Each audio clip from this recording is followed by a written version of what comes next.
নমস্কার বন্ধুরা, আমার নতুন ব্লগে আপনাদের সবাইকে স্বাগত জানাই। আশা করছি সবাই ভালো আছেন, যে যেখানে আছেন। আমিও খুব ভালো আছি। আজকে সকালবেলায় উঠেই যাচ্ছি টুপুরের স্কুলে।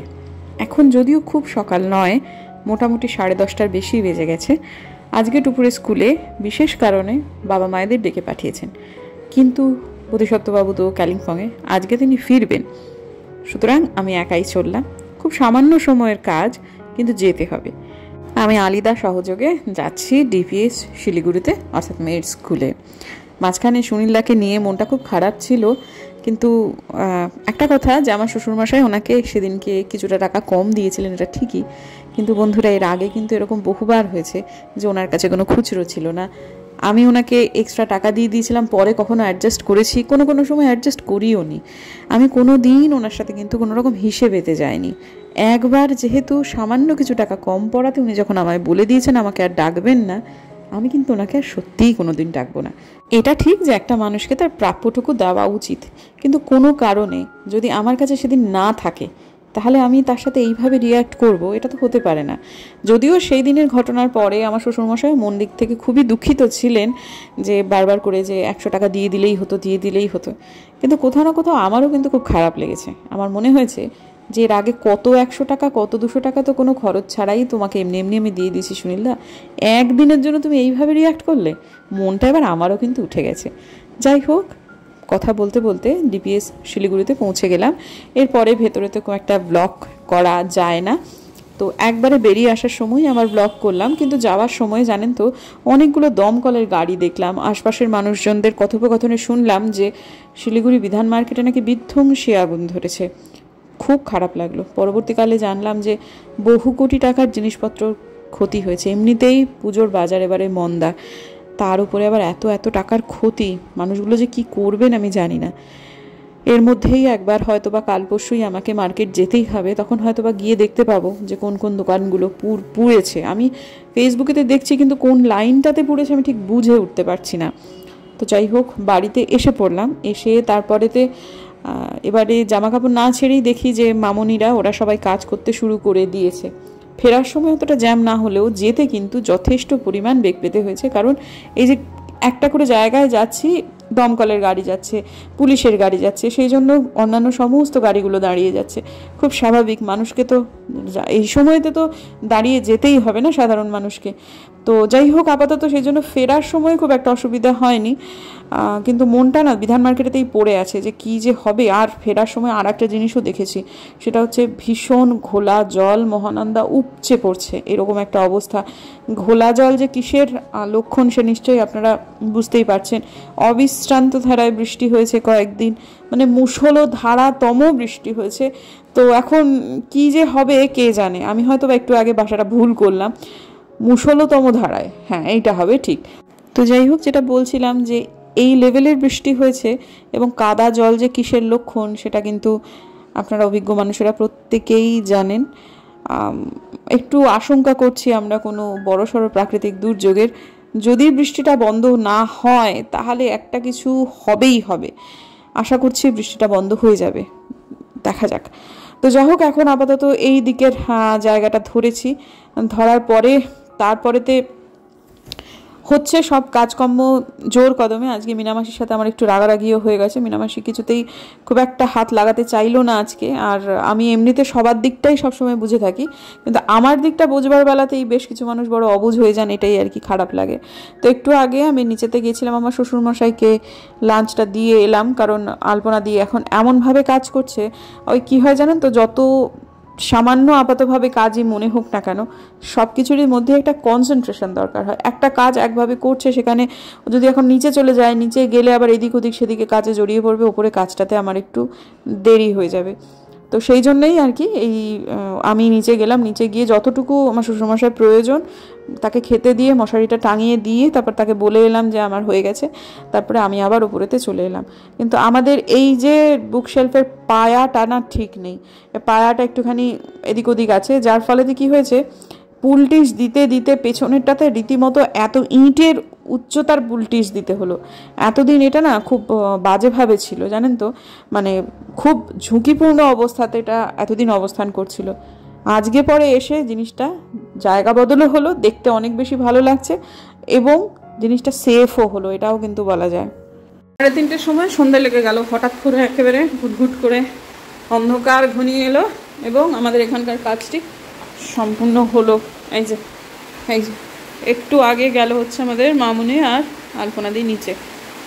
এইটা কিন্তু এখনও এই ঘরের কিছুটা বাকি আছে, কারণ এই হাজব্যান্ডের এই টেবিলগুলো এগুলো এখনও করতে হবে। তো আপাতত এই তো হলো, চেয়ারগুলো এখন এনে রাখা হয়নি, হবে একটু বাদে। এইবারে আমি স্নানে যাব। আজকে যদি ওখানে না যেতাম তাহলে এখানে কাজটা একটু তাড়াতাড়ি হতো, ঠিক আছে, ওটাও দরকার ছিল, হয়ে গেল। আর আমরা কোনো রিক্সাওয়ালা, মানে যখন আমরা ভেবেছিলাম যেটা কমপ্লিট হয়ে যাওয়ার পরে তারপরে আজকে আলনাটা নিচে নিয়ে যাব, কিন্তু তখন বৃষ্টি নেমে গেছে। আর কোনো রিক্সাওয়ালা বলুন বা একটু যারা গায়েগতরে সামান্য একটু কাজই বটে, ওটা নিচে নিয়ে যাবে যে কাউকে পেলাম না, যার ফলে আজকেও আমার ওপরে আলনা এখানেই রইল। এই ঘরটা আজকে একদম কমপ্লিট করে ফেলবো। এটা তো এমন কিছু বড় কাজ না, এটা হয়ে যাবে, কিন্তু এই আলনাটাই আর কি বড় বাজে দেখতে লাগছে।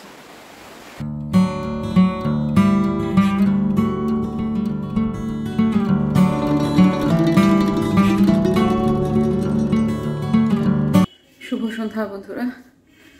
স্যার এসেছেন আজকে, তিনি এসেই ঘুমিয়ে পড়েছেন, কারণ ঘুরপথে এসেছেন, সকাল থেকে উঠে কলেজেতে প্রচুর কাজ। তো এসে তার শরীরে কোনো এনার্জি নেই, তিনি ঘুমিয়ে পড়েছেন। এবং আমি এখন চাটা খেয়ে তার ভাতটা মেখে তাকে ডিনারটা করিয়ে দেবো, কারণ এত অতিরিক্ত পরিশ্রম যে লোকটার গায়ে আর কিছু নেই এটা বুঝতে পারছি আমি। সুতরাং খেতে দেরি হয়ে যাবে যদি তাকে না খাইয়ে দিই।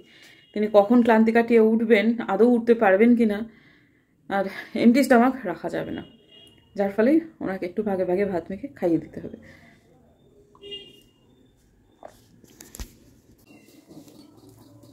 খুব বাস্তব একটা চিত্র দেখাই।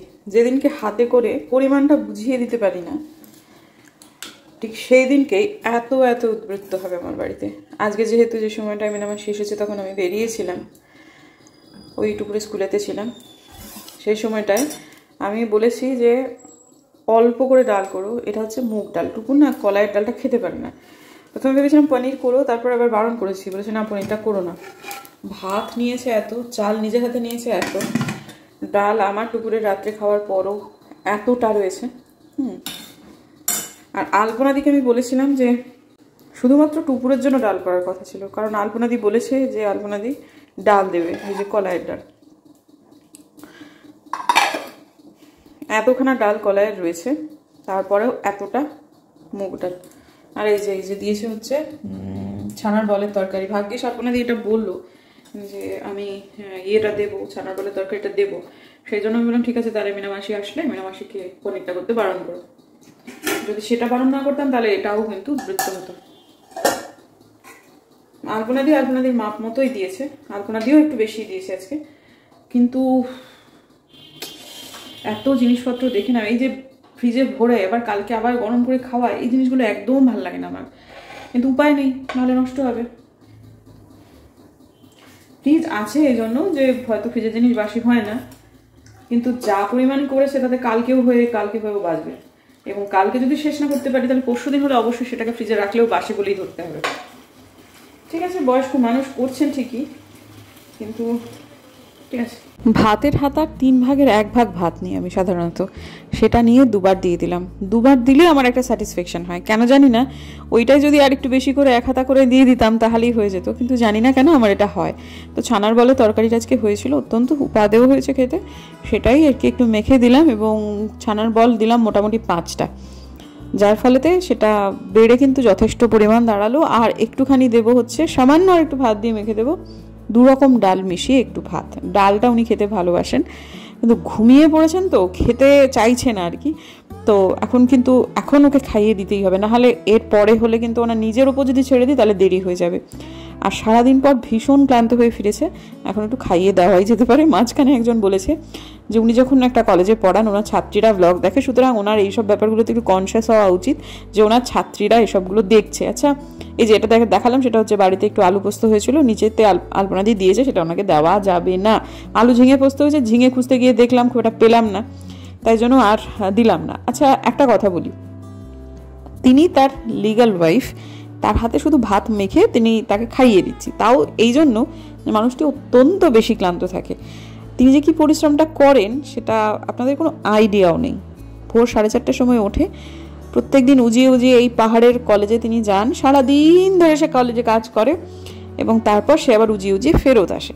এখন তার শরীরটা একটু খারাপ, আজকে যেমন সে কন্টেন্টও দিতে পারেনি, তাই জন্য তাকে একটু দুটি খাইয়ে দেওয়াতে তার ছাত্রীরা যদি মানে বিপদগামী হয় তাহলে আমি বলবো আপনাদের ভীমরতি হয়েছে। হ্যাঁ, এবং কলেজে পড়া মেয়েগুলো যথেষ্ট পরিমাণ ম্যাচিওর, এবং আজকালকার দিনের সব বাচ্চারাই ম্যাচিওর। যদি ম্যাচিওরও হয় তাহলেও কিন্তু এটাতে কোনো রকম নেতিপ্রভাব সমাজের ওপর পড়বে না। আর বোধিসত্ত্ববাবু যথেষ্ট সমাজ সচেতন মানুষ, তার ছাত্রীদের তিনি কি বার্তা দেবেন সেটা তাকেই ডিসাইড করতে দিন, তথা তাকে এবং তার স্ত্রীকে ডিসাইড করতে দিন। ওনার এটা করা উচিত, ওনার এটা করা উচিত নয়। আগে নিজেদের প্রমাণ করুন যে আপনারা সেই সেম ইন্টেলেক্টের মানুষ, মানে বোধিবাবুর মতো আপনাদের ইন্টেলেক্ট একেবারে সমান সমান। আগে আপনারা সেটা প্রমাণ করুন, তারপরে বরং তার হয়ে সমালোচনাখানা করবেন। আর ন্যাকামি বলছেন এইটাকে, বহুজনকেই আমি অনেকেই হয়তো বা ভাবছেন বা দু একজন তো মন্তব্য করেছেন ন্যাকামি, তাই না? আমাদের দাম্পত্য জীবনের ন্যাকামি আপনারা দেখেছেন? আমরা মানে অনেক কিছুই অনেকে করে এবং তারা একটুও ভুল নয়। তারা তাদের লিগ্যাল হাজব্যান্ডের সাথে কি করবে সেটা সম্পূর্ণ তাদের চয়েস এবং তাদের এই স্বাধীনতাটুকু রয়েছে। সেই জায়গায় আমি অনেক কম করি, এবং যদি একটু বেশি করতাম ভুল কিছু ছিল না, কিন্তু অনেক কম করবার পরেও যখন আপনাদের মনে হচ্ছে ন্যাকামি, তখন আমি এই ন্যাকামিটা সানন্দে করব এবং এটা আমি ভবিষ্যতেও করব। আমার হাজব্যান্ড অত্যন্ত ক্লান্ত হলে তাকে আমি সারা জীবন খাইয়ে দেবো, এইটাই হচ্ছে কথা। তো যাই হোক, আপাতত তার কালকে ভোরবেলাতে, রবিবার কিন্তু তাও তাকে বেরিয়ে যেতে হবে।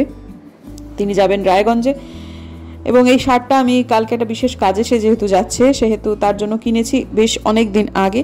মেজো কাকার জন্য একদিন কিনতে গেছিলাম, ওই তখন কিনেছি, সেই কতদিন আগে, জুলাই মাসে কিনেছিলাম। তো যাই হোক, কিন্তু সকালবেলায় উঠে এটার মধ্যে থেকে যত রকমের পুলটিস আছে সেগুলো সমস্ত কিছু বার করে তার পক্ষে নিয়ে যাওয়াটা খুব মুশকিল। সেজন্য একবারে রেডি করে দিচ্ছি, রেডি করে যে ভেতরে জিনিসপত্রগুলো রয়েছে সেগুলো সমস্ত কিছু ফেলে দিচ্ছি, দিয়ে তারপরে আমি যাব হচ্ছে রান্নাঘরে। এখন দুপুরেরও খাওয়া হয়ে গেছে, এখন মোটামুটি 9:15টার উপরে বেজে গেছে। এরপর আমি যত দ্রুত সম্ভব এইটুকু গুটিয়ে নিয়ে আমার নিজেরও আজকে, যেহেতু এখন আবার এই মুহূর্তে বৃষ্টিটা যথেষ্ট পরিমাণ হচ্ছে, কিন্তু তারপরে যখন কাজকর্ম গুটিয়ে নেওয়ার পর আপনাদের সাথে কথা বলবো তখন যেন মনে হচ্ছিল যে আকাশটা, বৃষ্টিটা নেই, আকাশ পরিষ্কার কি পরিষ্কার নয় রাত্রেবেলা বোঝা যাচ্ছিল না, কিন্তু এর পরে যখন আমি আপনাদের সাথে কথা বলবো তখন কিন্তু বৃষ্টিটা ছিল না। কিন্তু আবার রাতের দিক থেকে বৃষ্টি হলেও পরের দিন, অর্থাৎ যেদিন আমি ভয়েস দিচ্ছি সেদিন কিন্তু আবার যথেষ্ট পরিমাণ রোদ দেখা দিয়েছে। আচ্ছা, এবার একটু আগের প্রসঙ্গে ফেরত যাই। একটু আগে যে কথাগুলো আমি বললাম সেগুলো যারা ওই নেতি মন্তব্যগুলো করেছেন কেবলমাত্র তাদের, সাধারণ দর্শকদের এটা কিন্তু আমি করিনি। আর আপনাদের কি মনে হয়, আমি কি এই ক্লান্ত বিধ্বস্ত মানুষটাকে দুটি খাইয়ে দিয়ে মহা অপরাধ করেছি? সাধারণভাবে আমি সবার কাছেই জিজ্ঞেস করছি। কালকে আবার ভদ্রলোক ভোরবেলাতে বেরিয়ে যাবেন, তার ঠিক আছে রবিবার, তার কাছে রবিবার নয় আর কি, আরও বেশি কাজের বার, যার ফলেতে কি হয় মানে বিশ্রামের বার নয়, অন্তত এই সপ্তাহটা তো নয়ই। এখন ঠিক আছে, এক এক সপ্তাহ এরকম হতেই পারে, এটাই ব্যাপার। কিন্তু আমার উপরের কাজ তো এখনও প্রচুর বাকি। এখন কি বা করব বুঝতে পারছি না। মানে এখন অনেক কিছু মাথায় প্ল্যান করছিলাম যে কি থেকে কি করব। ডিভানগুলো ক্লিন করতে হবে, 3টে ডিভান উপরের, সেটা কিন্তু বিশাল কাজ। তারপরে মানে অনেক কিছু, আসলে কাজটা শুরু হয়েছে অনেকটা দেরিতে। আমার মনে হচ্ছে না যে মাতৃপক্ষ শুরুর আগে আমার সবটুকু শেষ হবে, আর সম্ভব না। মানে এটা ভাবনাও আনা ভুল এখন আপাতত আমার কাছে মনে হচ্ছে। তো যাই হোক, কালকে তিনি যাচ্ছেন শহরান্তরে, এবং 30 তারিখটা হলে টুপুরও বেঁচে যায়, আমরাও বেঁচে যাই, ওর বাবাও বেঁচে যায়। 30 তারিখে তারও পরীক্ষা শেষ, মানে সব দিক থেকে 30 তারিখ পর্যন্ত আমাদের একটু চাপের ব্যাপার আছে আর কি, সব মিলিয়ে মিশিয়ে সেটা হলে হয়ে যায় আর কি। তো এখন ডেইলি ব্লগ করি, ডেইলি ব্লগারদের লাইফটা মানে ব্লগিংয়ের ক্ষেত্রে তুলে ধরাটা সত্যি খুব চাপ। কিন্তু প্রত্যেক দিন নতুন নতুন নিত্যনৈমিত্তিক জিনিসপত্র নিজের লাইফে ব্লগের জন্য নিয়ে আসা, এটা খুবই কঠিন ব্যাপার। আর এই ব্লগিং আমি খুব একটা না পছন্দ করি না। মাঝে মধ্যে হ্যাঁ পছন্দ করি না এই অর্থে যে সেটা না খুব একটা জেনুইন ব্লগিং হয় না। কেউ যদি করে সেটা ভুলের কিছু না, কেউ যদি মনে করে যে এটা আমার দোকান এবং আমি আমার দর্শকদের মানে জন্য যা যা হোক তা হোক আমাকে কিছু একটা করতে হবে, সেটা তাদের বিজনেস স্ট্র্যাটেজি। এটা ভুল তারা কেউ কোনো দিক থেকেই নয়, আমি কাউকে ভুল বলতেও পারি না। কিন্তু আমি এটুকু বলতে পারি, আমি আমার ব্লগিংটা করছি, সাথে সাথে আমি তো কিছু মানুষের ব্লগ দেখছিও। কিন্তু দর্শক হিসেবে এটা আমার ওপিনিয়ন, যে যেটা তোমার জীবনে আদৌ হচ্ছে না, তুমি কেবলমাত্র ব্লগের জন্য সেটা যদি করো, তাহলে সেটা তুমি দর্শকদের বলে দাও যে আমি কিন্তু এটা করছি, সেটা কেবলমাত্র ব্লগের জন্য। তা যদি না হয়, তাহলে ডেইলি লাইফে ওই আরোপিত জিনিসপত্রগুলোকে দেখানো মানে কিন্তু কিছু না কিছু হলেও সেটা যারা তোমার দেখছে, অর্থাৎ যারা তোমার মা লক্ষ্মী, তাদের সাথে একটুখানি খেলা করা, যেটা আমার কাছে একদমই ভালো মনে হয় না। তো আমি জানি যে এই জিনিসটা খুব টাফ, প্রত্যেক দিন আমাদের জীবন বৈচিত্র্যপূর্ণ হবে না, কিন্তু তার মধ্যেও যারা আমার হাতটা ধরে রয়েছেন তাদেরকে অসংখ্য ধন্যবাদ জানাই। কয়েকদিন আগে খুব বড় একজন ব্লগার, মানে যার ভিউ এর দিক থেকে খুব ভালো, সে সপ্তাহে 2 থেকে 3টে ব্লগ দেয়, সে বোধহয় 30 দিনের একটা ট্রেড ইস্পাতের কথা বলছে, 30 দিনে একটা চ্যালেঞ্জ করেছিল, এবং সে শেষের দিনটায় এসে বললো যে আমি ডেলি ব্লগ করতে গিয়ে বুঝলাম যে ডেলি ব্লগ করলে প্রত্যেক দিন খুব ভালো ব্লগ করা যায় না। কথাটা খুব সত্যি। আজকের দিনের ব্লগটাতেই যেমন আমি ভেবেছিলাম অনেক কিছুই করব, কিন্তু অনেক কিছু পারিপার্শ্বিকতা যেটা ব্লগের আওতার বাইরে থাকতে রাখা উচিত, অ্যাকচুয়ালি সবটুকু তো আর ব্লগে দেখানো সম্ভব নয়। আমাদের পারিবারিক জীবনের মধ্যে অনেক কিছুই ঘটে যেটুকু সবটুকু ব্লগে দেখানো উচিত নয়, সেসবগুলো মিলিয়ে মিশিয়ে একটুখানি ঘেটে গেলাম অনেকক্ষণ সময়, সন্ধ্যের পর থেকে, মানে বোধিসত্ত্ববাবুর সাথেই আর কি, মানে উনি খাওয়ার পর উঠেছিলেন কিছুক্ষণ সময় আর কি, বেশ কিছুক্ষণ সময়, তো সেখানে চলে গেল। তা যাই হোক, এইসবগুলো করেই আর কি, কি বলবো আর, মানে ব্লগটা আজকে অত্যন্ত গতানুগতিকই হলো, সেই জন্য আর কিছু আমার বলার নেই। আপনারা যারা দেখছেন তাদের অসংখ্য ধন্যবাদ জানাই, এবং এটুকু বলতে পারি যে যারা দেখছেন মনে করে তারা প্লিজ একটা করে লাইক দেবেন। আমার যাই হোক না কেন, লাইক না দিয়ে কিন্তু প্লিজ আমার ভিডিও থেকে যাবেন না। যদি আপনাদের লাইক দেওয়ার কথা, আমার ব্লগটা পছন্দ হয় তো অবশ্যই, যদি আপনারা আমার ব্লগ দেখতে ভালোবাসেন তাহলেই ব্যাপারটা করবেন, প্লিজ, এটা আমার অনুরোধ। আর যদি মনে করেন যে আমার ব্লগ আপনার তথা আপনাদের কারোর ভালো লাগতে পারে, তাহলে অতি অবশ্যই কিন্তু শেয়ার করবেন, শেয়ার করলে আমার ভালো লাগবে।